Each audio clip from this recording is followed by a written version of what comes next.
on the, we're live somewhere, and I'm not sure. Yep, I think You we still might. in Yep, Facebook I jail? think no, I don't know. I think I'm. Oh, look at us. We're live on the Instagrams, so that's good, I think. Yeah, I've And been doing live Instagrams.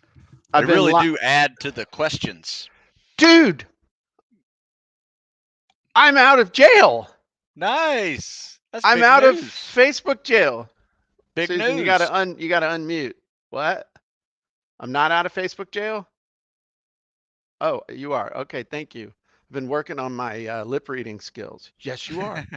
And the Instagram looks like it's working. It says I'm live. So heck yeah. So Stu, seems like I haven't talked to you since, but last year. But that's not true because I did talk to you yesterday.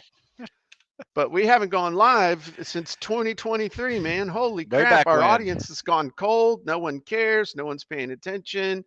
And we didn't tell anybody on Sunday that we'd be going live today because I told Susan we weren't. And then you and I decided on our own and we didn't communicate well.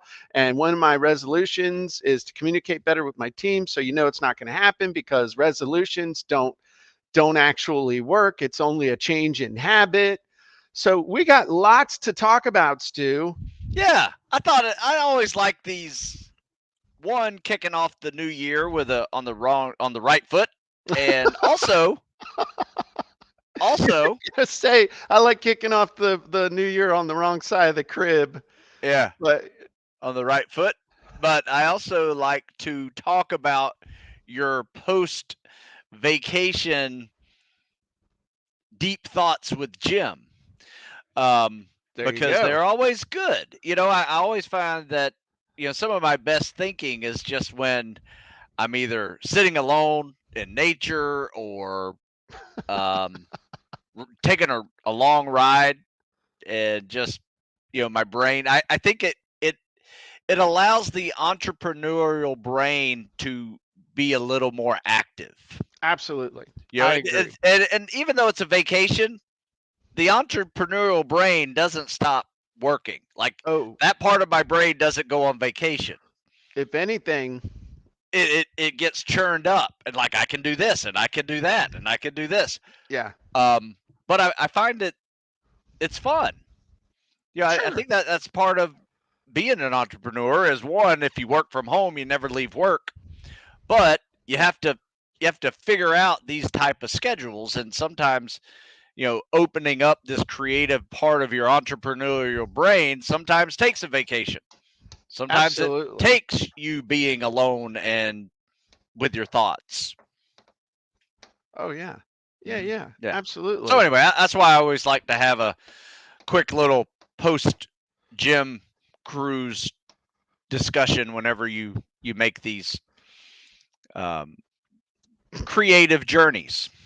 I think it's interesting because it's whenever, I mean, you're absolutely right. And welcome, William, everybody who's here on all the various channels, on the YouTubes and the Instagramage and all the other stuff. Just say hi. Let us know you're here. Throw us a question. Are you all ready for the new year? Do you have your resolutions? Do you have your habits? Do you have your schedule? Do you have everything in place? And probably the answer is no, or maybe yes, but then anything rolling still. So, a couple things that you brought up. Every time I go on vacation, this is exactly what happens. Okay. I get to vacation kind of like sliding in, like, holy crap, I've been trying to do like 8,000 things in the week before because I know it's not going to happen. And my team's like, hey, we need this. We're going to need this. We're going to need this.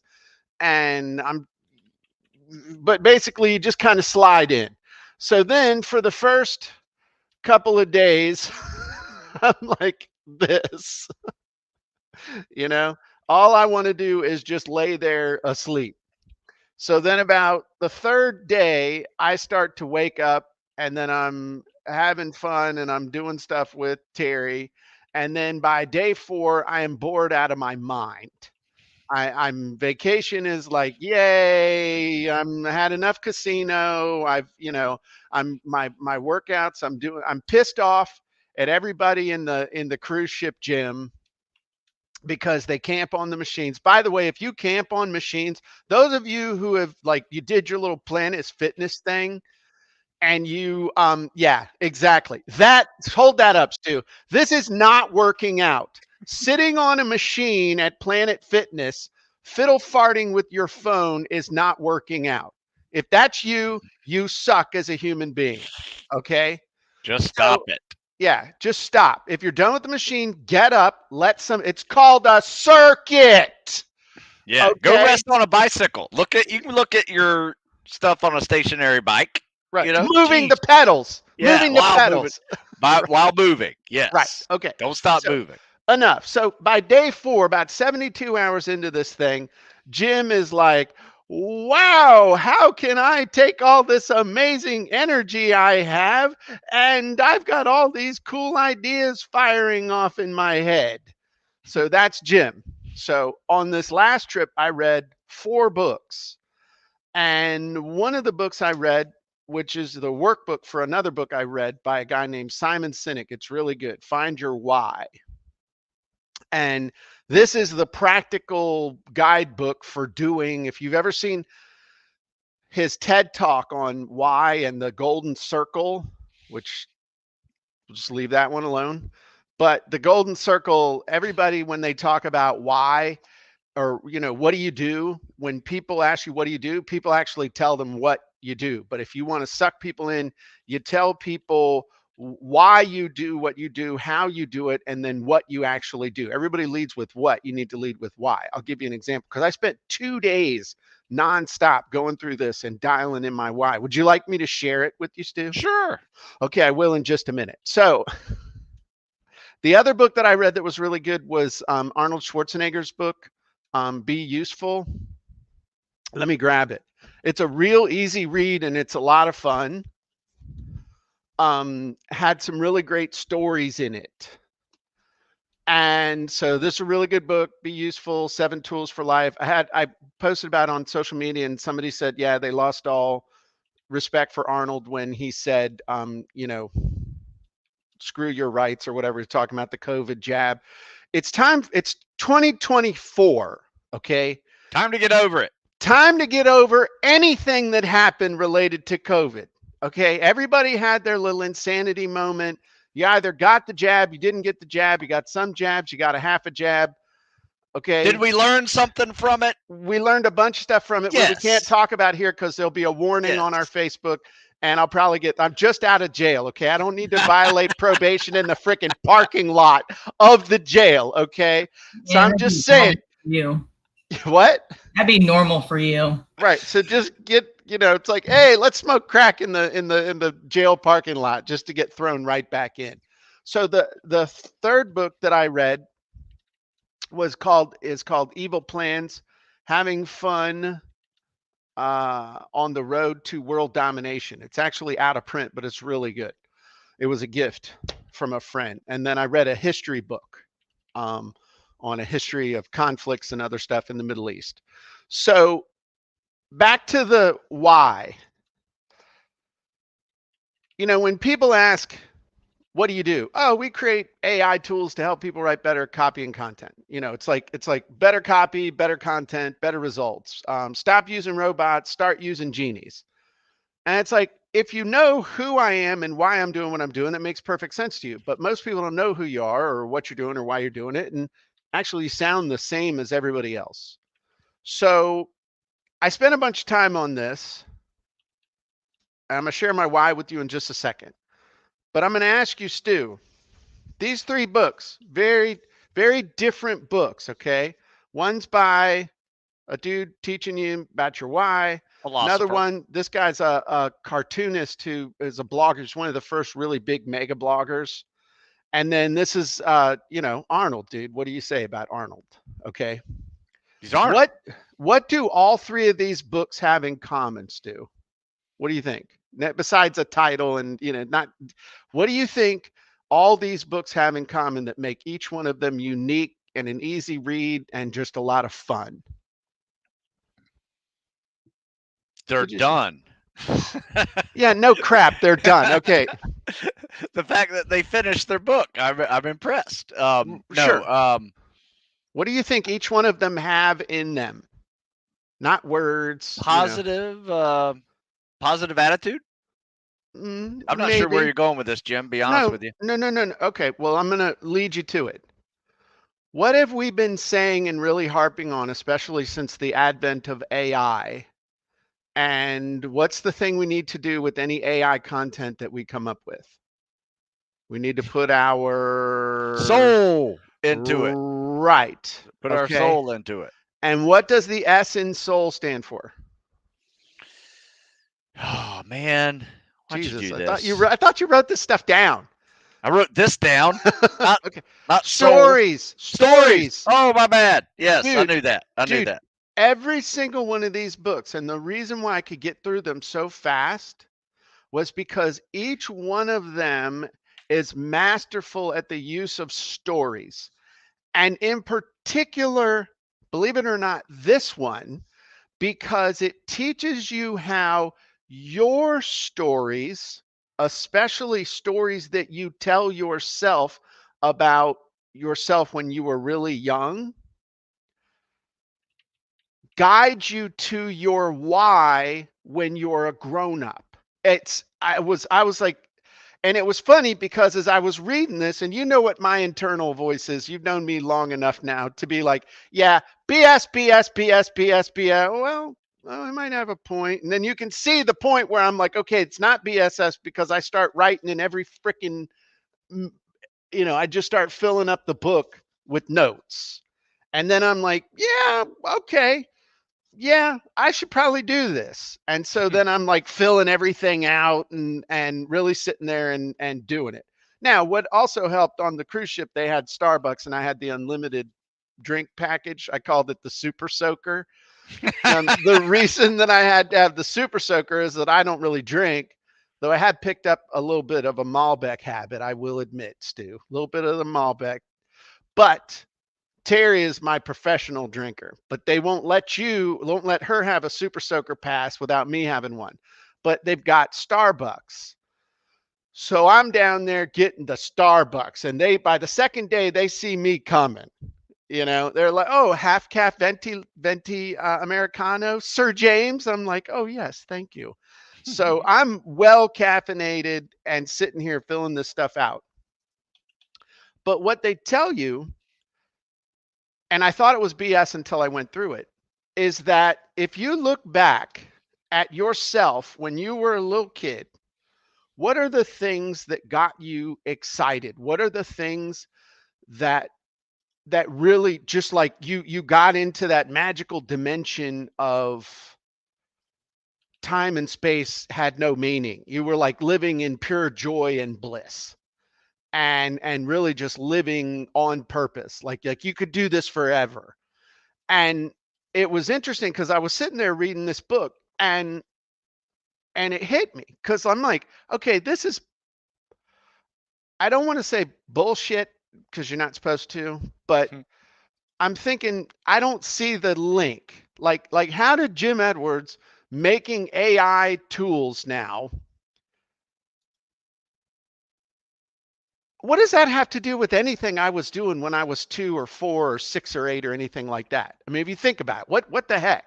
So, but I just sat there, had my little venti latte, and I'm like, okay, well, what are some early things that I remember that were interesting? So, my mom tells me that when I was 2, I would take everything apart. Like I was taking apart clocks and then trying to put them back together. I couldn't do it, but I was taking them apart. When I was 4, and I remember this, my mom, and I was 4 in 1971. So my mom and dad gave me a little transistor radio, like a little one like this big, which was not an insignificant, expensive gift. Transistor radios back in 1971 were not necessarily cheap. So I listened to it a couple times, and then I proceeded to go down into the basement, get my dad's pliers, pull this thing apart, and rip the thing apart to shreds into little tiny pieces to see how it worked. My dad was flipping out like he was going to spank me. And my mom said, and I remember my mom saying, hey, it's his. He can do whatever he wants with it. And so all through my life, and I remember when I was a little kid, we would, my sister and I would take things that weren't necessarily related and try and make stuff out of them, but like make something useful out of them. So my sister and I had a secondhand trike, which we broke. Don't ask me how we broke the tricycle, but we did. So then I found this, I guess it was a 2x8, probably 6 feet long. And I took that thing, took the tricycle apart, drilled holes, basically turned this thing into a 6 foot long tricycle and got all my buddies from the neighborhood riding on it like something off the Little Rascals. So, just carrying it forward in school, I love doing things like sentence diagramming and just became fascinated with patterns and with how things worked and how I could put them together in different ways to get a different result. And so if you think about now, what are we doing with AI? What are we doing with what was I doing with funnel scripts and easy online wizards and all the things that came before CopyAndContent.AI? It was figuring out how to get the parts out of people's brains and put them into something to make something useful for the people. And so my pattern has always been to see how something works. Like look at the result, break it down into component parts, figure out the process, and then figure out how to gather those parts together to use the process to create the result. You see what I mean? So to create that thing. Yeah. So it actually makes perfect sense that that's the kind of thing, like I was doing it right before we got on here. I want to show you what I did. It's really cool. With creating stories, I got a new genie. I haven't released it yet, but I'll let you play with it, Stu. Fun. But that's why I'm doing what I'm doing. That's why I turned into a 5-year-old figuring this stuff out. And then what I also figured out was when I was little, I loved to be on stage. So it wasn't just let me make the thing, but it's like, hey, let me show you this thing I made. It's amazing. You want to try it? What do you think? What do you think? What do you think? I was in like, what do you think? What do you think? What do you think? So, I mean, it just makes perfect sense that here we are. I like that. So that's why I do what I do. So would you like me to share the why and the stuff that I came up with as a result of reading the book? I mean, I've teased you like 5 times with it. Well, of course. But I'm also interested in just what was that moment like? Did you have one of those aha moments? That's it? Or were you like, oh, of course, that's me? What? Like when you read that for the first time about the why, and you're like, oh yeah, that's me. Did it like have a deep resonating feel to it? No. Oh, okay. All right. No. But when it really hit was when later in the book they tell you to start coming up with a whole bunch of stories and look for commonality. So then I started creating this whole like timeline of my life of various stories and stuff. And I see the pattern over and over and over and over again to sometimes some elements more emphasized than others, like maybe not those 3 elements of figuring it out and then figuring out how to make it useful and then wanting to show it to people. Sometimes it was like just wanting to learn how to show and share and tell, or other times figuring stuff out. It's so those 3 elements of figuring it out, getting the process together, and then sharing it. That's that kind of sometimes it was just I mean, you might wonder how did my background in theater have to do with this? But actually it was learning how to get in front of a whole bunch of people and share some ideas and not be attached to the outcome of do they like me or not, like eliminating that. Yeah. Or I'll just learning. Yeah, I love it. But once I did that, I was like, holy crap. I mean, that's the process. That's me. And then I was like, so like my method for the genies, clearly define the end result that you want to create, clearly identify the parts you need to assemble the result, clearly identify the process to create, gather, and make the parts, and then create the genies, the training, and the tools, and then verify that it makes what you want. And most importantly, it works for people with no or low experience. That's, I mean, that was like, that was a holy crap. Like Yeah. that's the internal process that's been cooking. And then it's like, whoa, that was on my third venti that I'm only supposed to have two. That was about the third one. Terry, don't tell Terry about the third one. She's probably watching this. But that's that's the big thing. So, okay, you ready? Yes. So this is the why we do what we do. There's a whole different perspective on stuff. So we help entrepreneurial professionals profitably promote their gifts and wisdom to the world so they can meaningfully impact the lives of the people they are called to serve. That's why we do what we do. Notice I didn't mention AI at all. I didn't mention anything about software or anything. The why we do it. We help entrepreneurial professionals profitably promote their gifts and wisdom to the world so they can meaningfully impact the lives of the people they are called to serve. Now, how do we do that? Well, we respect everyone's journey where they are now. I need to work on that. Sometimes I can be a little kind of a douche. Learn, share, teach what works, which is sharing our gifts. Innovate playfully, internally and externally. Most of the great genies have come from playing around with something like, I don't know what the hell's going to happen, but let's do it. Let's see if we can make it do it. And then once we make it do it, then I act all, yeah, I knew it would do that. Be open and honest with yourself, team, and customers. Maximize today's tools. This has always been a big theme with me too. Do everything you can with what you have where you are right now today. Don't wait, because you can always wait for something else. Watch the horizon for changes big and small. I still have not talked anything about AI tools or anything like that, but now internally I'm like, yeah, that's what we do. So what we do is we create and provide insanely effective and fun AI tools specifically for sales, copy, and content marketing that tailors everything to your specific audience with your unique voice and style. We help people who typically don't market or sell to sell smoothly and easily, and we train and support our customers in world-class style. So that's the why, the how, and the what. I love it. Yeah, so that's good stuff, right?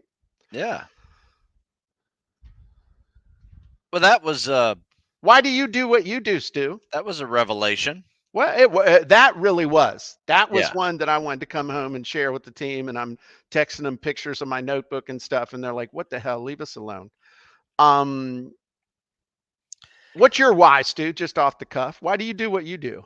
Well, I help young people, old people, whatever, reach their fitness dreams, but at the same time also apply that to more of a tactical fitness profession, where one day fitness may be the difference between life and death. So or serious injury.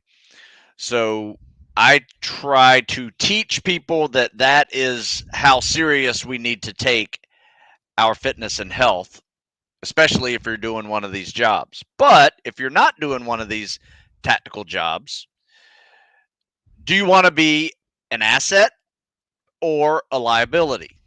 Like, do you need to be rescued in a certain situation? Or can you rescue yourself? Can you rescue others around you? Those are important questions that I try to help people with, to determine where they are on that spectrum and help them get off of that side of the spectrum that is going to. But yes, I could probably verbalize that a little better, be a little more concisely with it. But that's kind of what I do and why I do it.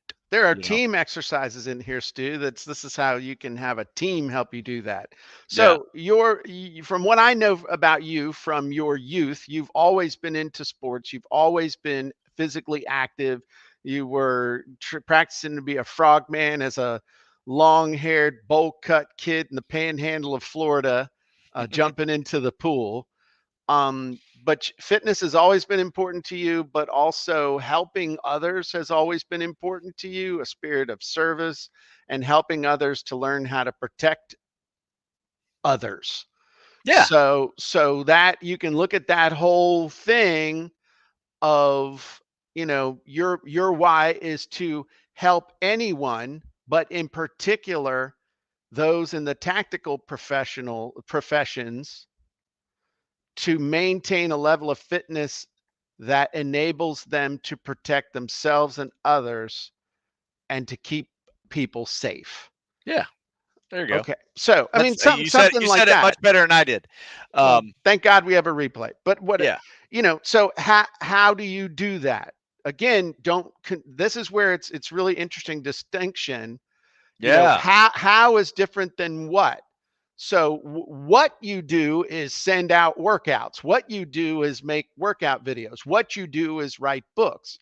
But that's not how you actually do it.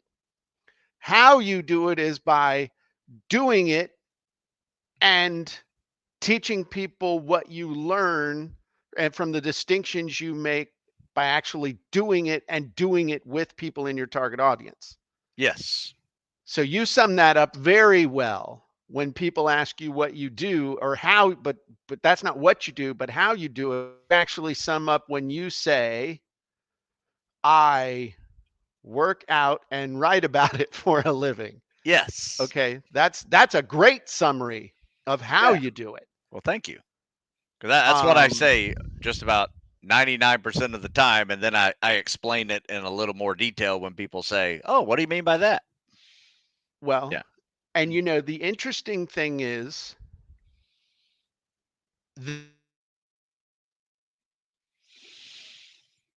Guy Harvey's studio, the famous artist, Guy Harvey, whom Terry and I are quite friendly with. It's easy to be friendly with somebody, though, if you buy original artwork from him at those prices. Yeah. He's good. He's a good dude, though. We met his daughter this time. They're doing really good work, taking care of the world's oceans and other stuff like that. Great guy. And they finally asked me, hey, what do you do?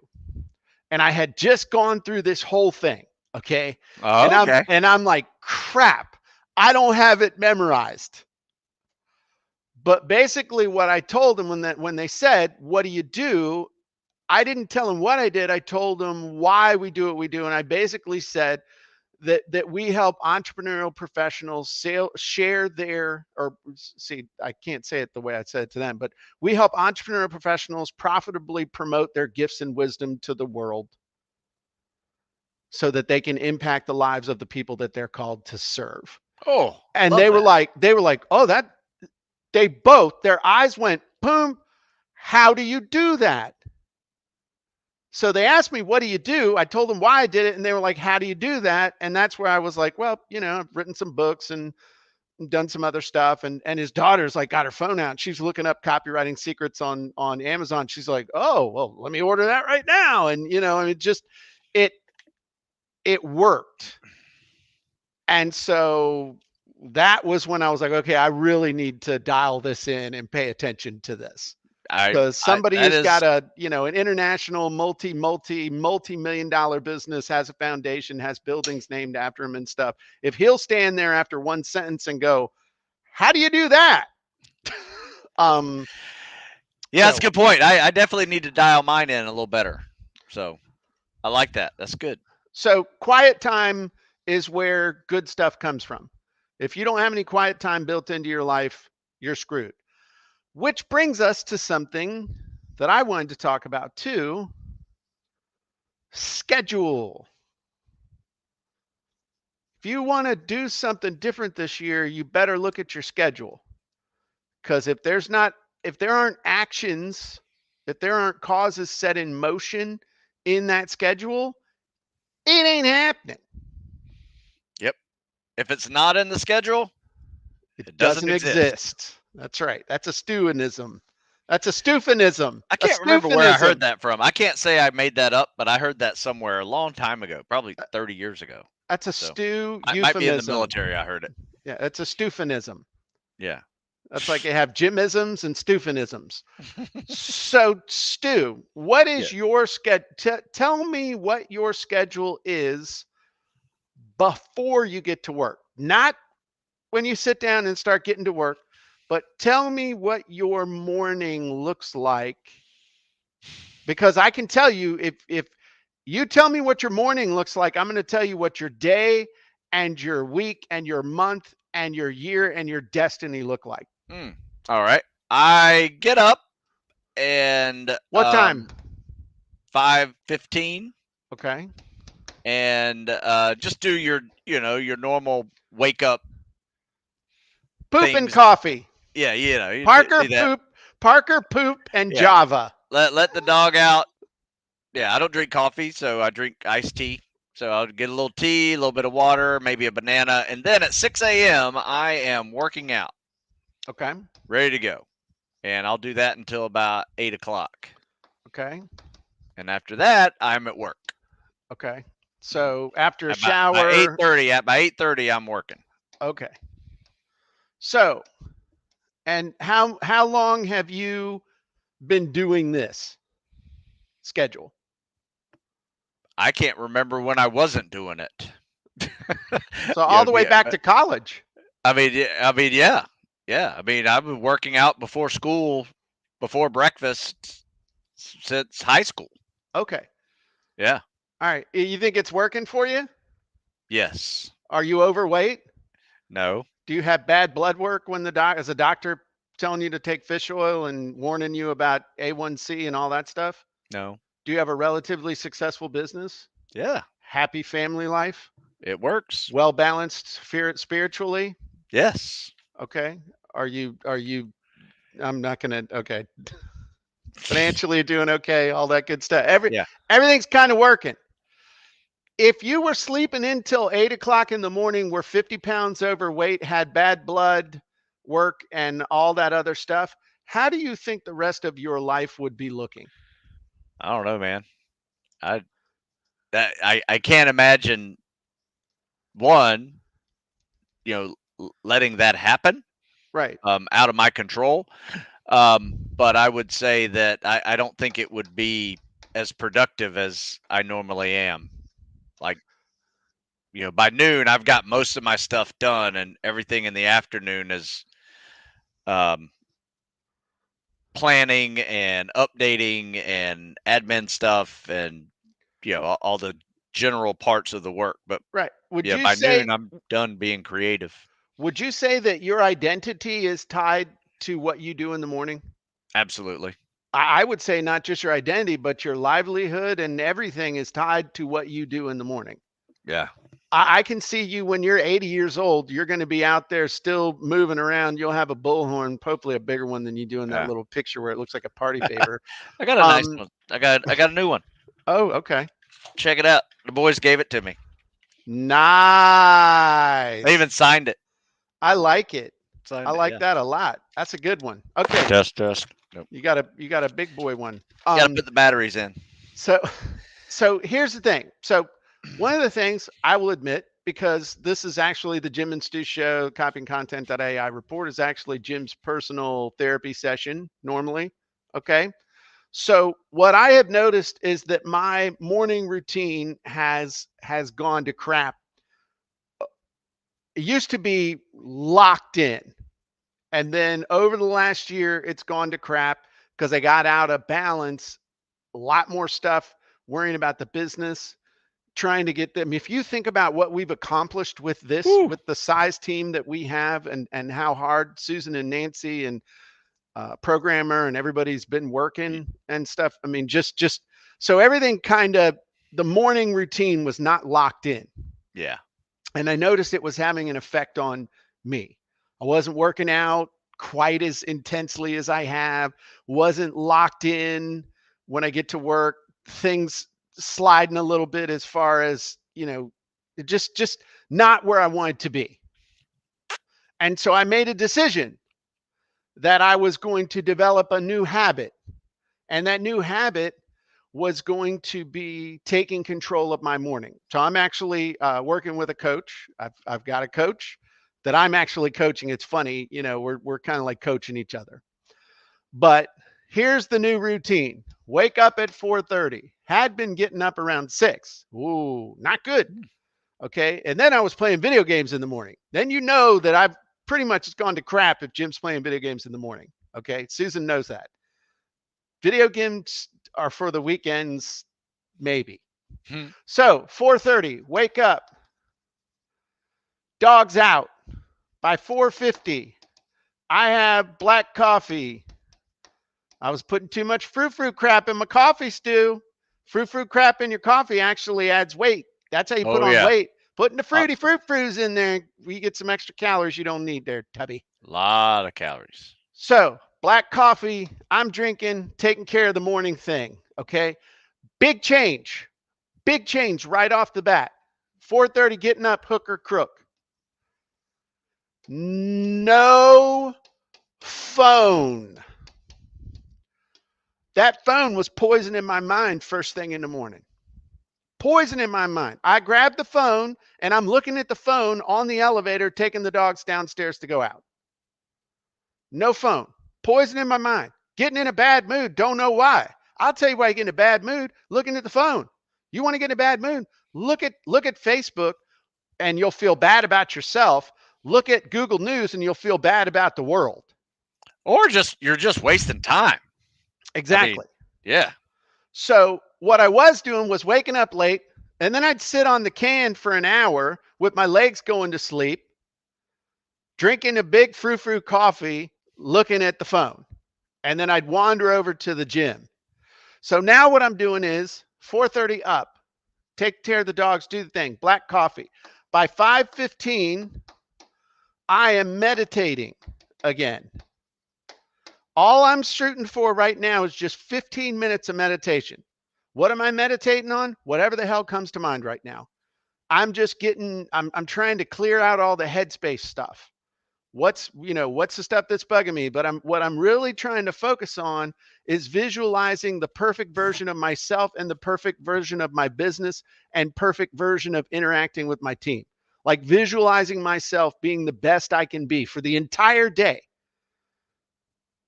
That's what I'm trying to focus on. But it's interesting if you've ever meditated, Stu. Have you ever meditated? I'm sure you have. Visualized? Yeah, I call it meditating, but my wife tells me I was snoring. So it usually falls into a nap.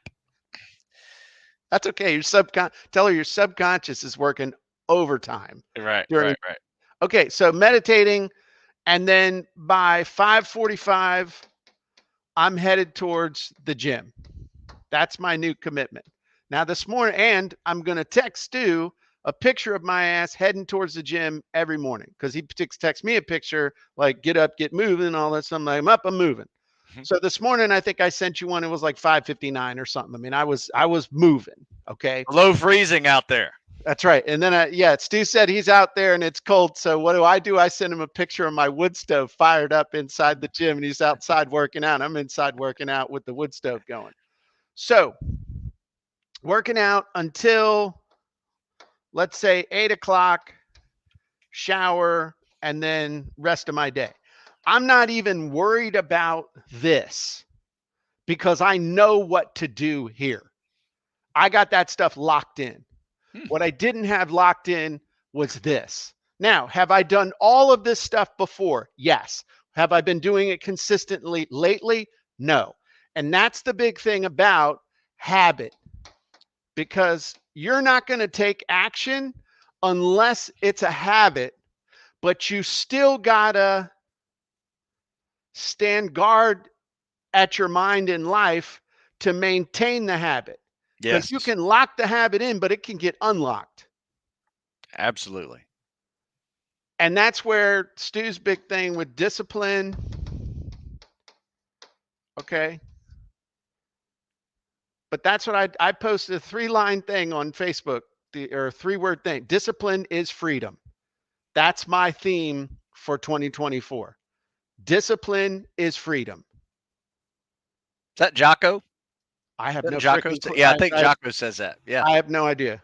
Yeah. He may have. I was going to claim it. That's okay. I can still run with it. No, he goes, freedom is discipline, or just I can't remember. It doesn't matter. Discipline is freedom. It absolutely is. So this is my commitment.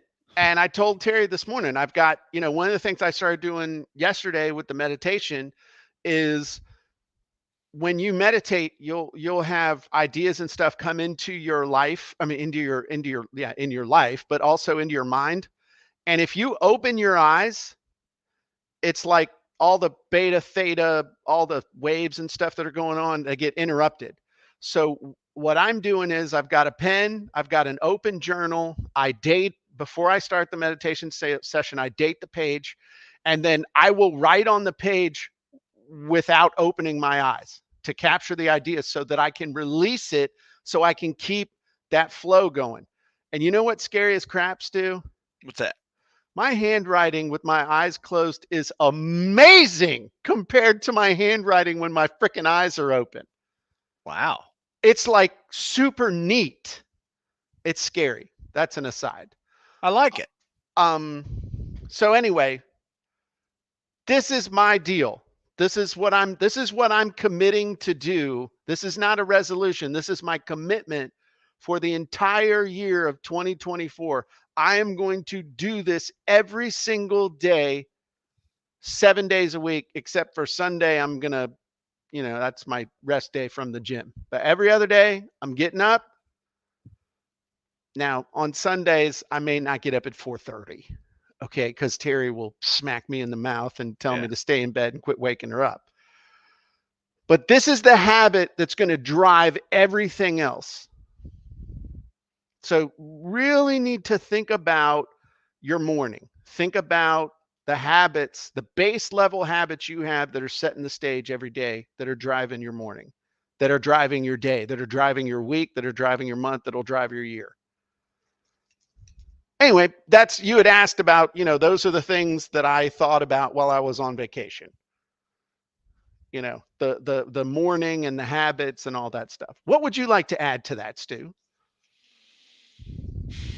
Let me kind of encapsulate something that occurs this year often with many people. Right now, a lot of people are motivated because they have this idea of like, I want to do this, right? And it's a good time of year to do it. First day, first month, new year, new you, all of that. Call it a resolution, call it a goal, whatever that is. Everybody's motivated right now to do that. So my advice is to take this motivation that is fleeting, right? People don't rely on this motivation, but use it right now to start building a habit. And that can be a time habit, just like Jim just showed up. That's what I tend to do, is makes a block of time a new habit. And now you've done that, you made it a habit, and then one day that motivation is not going to be there. You're not going to feel like doing something and getting up and going to do it. So, but you do it anyway. That is when the habit has evolved into discipline. And then you can even take that another notch higher, and that discipline evolves into mental toughness. Now you're locked in, and that habit is hard to break once you get to that level. And, it might take a couple of months of, you doing things that you don't feel like doing, but you do it anyway.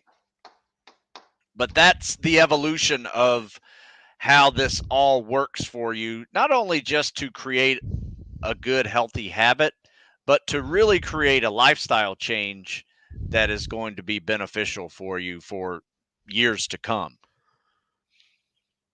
I couldn't agree more. Yes. But so time habit becomes discipline, becomes mental toughness, and that's when you need to stay vigilant. Because when you stop thinking about it and you start taking it for granted, is when you can really fall off track. So there are things that you can do mentally, physically, socially. One of the reasons why you get up and do what you do also is because you have other people waiting for you. Yeah, that is helpful.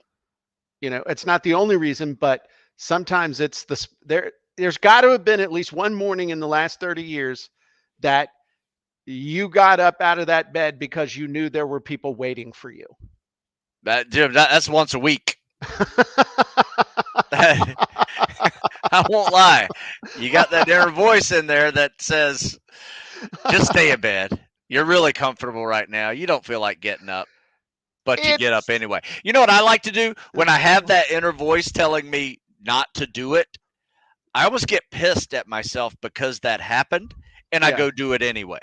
Right? right. You have to turn it around. Otherwise, it takes you down the path of breaking that habit if you let it happen too many times. Yes. And then you have the thing where you kind of fall and it it's weird. Yeah. So You one get thing, good at what you do. right. You know, if you sit like this in a chair all day, you're going to get good at leaning to the left and, Yeah. not be able to walk straight, you Well, know? a- Yep. absolutely. And so one of the things that I have learned though is that if you start going off track, one of the things that happens is you're like, oh, you think of how hard it's going to be to get back to the very top of where you were. Yeah.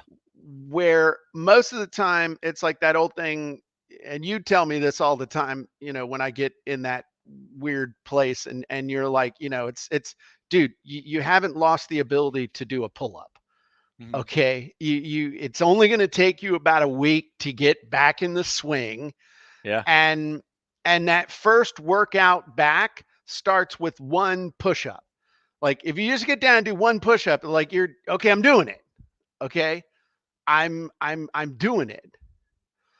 Now You, this you said isn't it. something really good. You said something really good this morning in a text after you were done.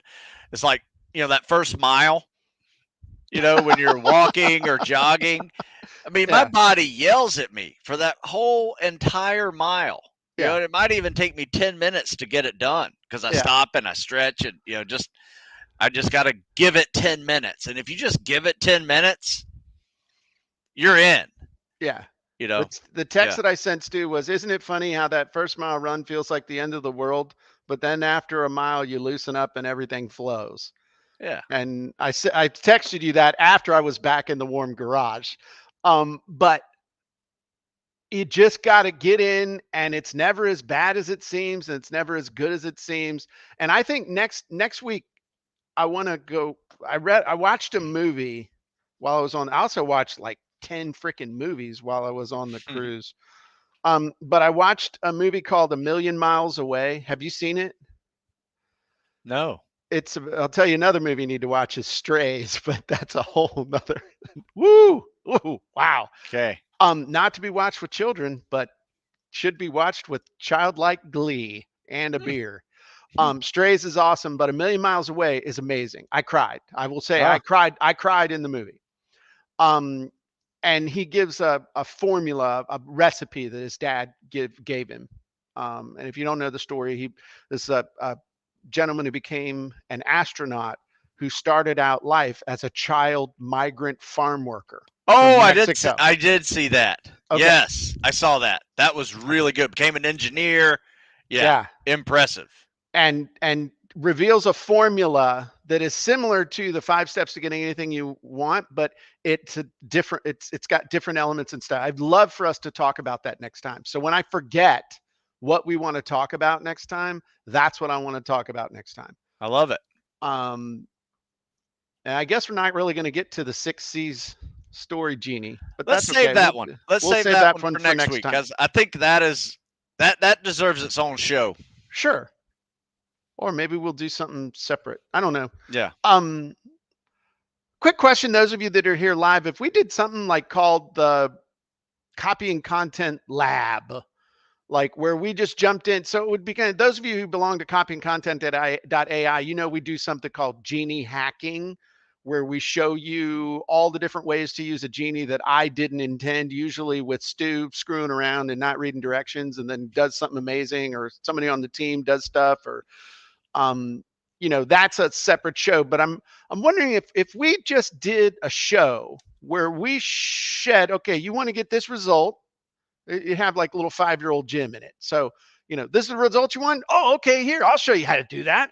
And then, but instead of just stopping at the output of the Genie, if we showed you how to actually turn it into a video, or if we showed you how to actually post it on the website or to your blog, or how to actually set up the opt-in page, or how to actually set up the sales letter, or how to actually draft or format the email, or how to, so it's like we stop with the genie, but everybody's like, okay, that sounds cool, but then what do I do with it? So what do you do in a lab? You get in, you put on your little lab coat, you got the teacher up at the front or the lab assistant and all that stuff, and then you do it, but you do it all the way. Now, if that would be of interest to you, let us know in the comments, because if nobody says, hey, I think that'd be cool, then there's no reason for us to do it. But if, I have these ideas, but if that's something that, and I'm thinking it would be like a 20-minute show, because when we're talking about getting stuff done, you don't need a week to do the stuff that we're doing. Okay. True. I mean, this is with the tools we got now. It's get in, get out, get it done. I totally digressed. What the hell were we talking about? Well, we were talking about setting up, habits and New Year's and stuff like that. But okay, I think this is just kind of talking about the next shows and the next few weeks about how we do this. Yeah. Something I did the other day, Jim. Something I did the other day with the blog post genie, super blog post genie, is I put in 3 steps, and these were the 3 steps I wanted to coach, and then I basically asked it to just create, an article behind these 3 steps, and then I got a great title. You want to hear what the title was? Absolutely. And this is one that I'm teaching someone how to swim, right? Military fitness test. So, from land to sea, how to conquer the military water tests as a non-swimming athlete. So that was the title that it gave me, and I said, the subtitle's 3 steps to crushing any military swim test, and it just breaks it down into these 3 steps, and I was real happy with that one. I think it was all my writing, and it just added a little section there that I was able to edit real quick, throw in some pictures, and boom. It was really cool. So you threw your soul into it. So you took it, and then that I did a little edit real quick. I know what your edits are like. And so you did a little edit real quick, and then threw in some pictures, and I bet you threw in some references and some keywords and some other stuff, and turned it into this whole little Stu Smith magnet of profits. Yes. I love it. Yeah. I think that's awesome. I bet everybody would love to watch us actually do that one day. Hey, let's write an article, post the article, put it into your blog, and do it all in less than 20 minutes.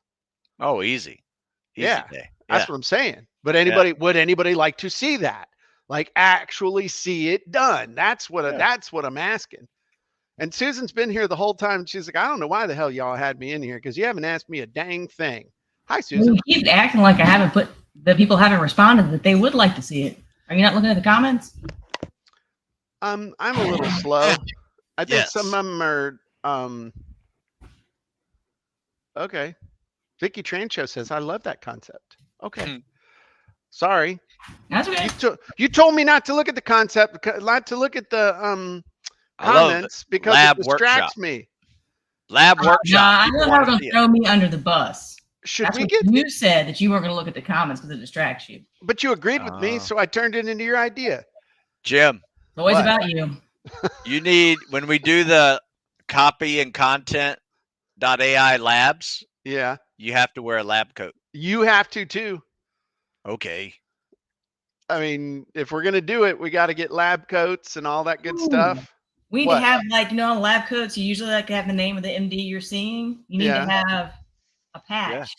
Oh, yeah. Absolutely. I'm all over that. Yeah. Trust me, I'm a doctor.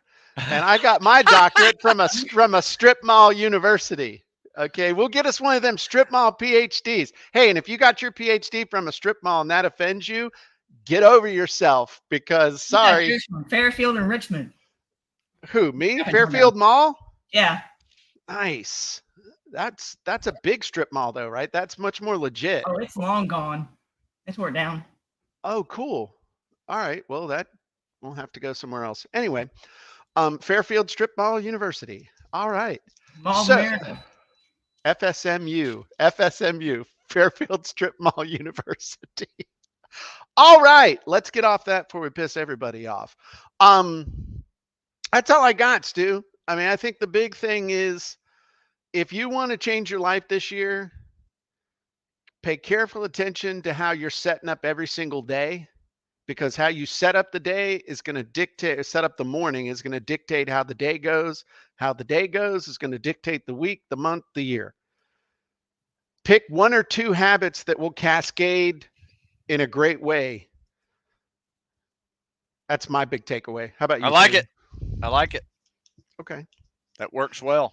Susan, what are your big takeaways? What would be your parting advice to everybody besides don't ask for tech advice in the Facebook comments? I mean, I agree with y'all. How you do your morning sets up the rest of your day. It really does. Yeah. Cool. It's momentum. You got to have some right. momentum in the morning. That's right. Absolutely. Okay, guys. Well, we appreciate you. Thanks for joining us. We'll be back with our regularly scheduled programming next week. Just means we'll have more of a plan instead of free-forming it. But this was really good, and it was great catching up with everybody. Hope you make this an amazing year. We've got some really, really, really cool stuff coming for CopyAndContent.AI. We've got Susan is killing herself on the redo of the internal site. We're going to be shifting some things over. It's amazing. We're actually redoing the whole funnel. I re-recorded the VSL today. Got some cool stuff. Looks like we'll probably be testing out this CopyAndContent.AI lab. It's gonna have search. Well, yeah, it's going to have search and organization and be like grown-ups running this thing. So I'm super excited by a lot of this stuff. So lots of great things happening. Appreciate all of you. Great job, Stu. Great job, Susan. Great job. We'll talk to y'all soon. Bye-bye, everybody.